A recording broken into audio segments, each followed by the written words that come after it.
కొండనాలిక చాలా గొప్ప మాట. తెలుగు భాష చాలా గొప్పది. కొండ అంటే దేవుడు ఉండే కొండ, అది తిరుపతి కొండ, అన్నవరం కొండ, సింహాచలం కొండ, శ్రీశైలం కొండ.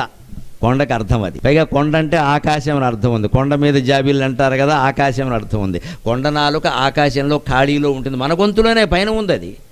గమనించండి, దానికి ఎప్పుడు మనం ముట్టుకోం. అది పైగా వైద్యులు ఇతర శాస్త్రజ్ఞులు ఎవరు చూసినా అది ఇట్స్ వేస్ట్ ఏం కాదమ్మా. వేస్ట్ అయిన భాగం ఒక్కటి కూడా భగవంతుడు పెట్టడం మన అజ్ఞానం. కానీ ఏది వేస్ట్ కాదు, దాన్ని సాధన చేయడం తెలియక మనం వేస్ట్ అనుకుంటున్నాం. కొండనాలుకను పట్టుకుని సాధన చేయగలిగితే అంతకంటే యోగ సాధన లేదు నిజానికి.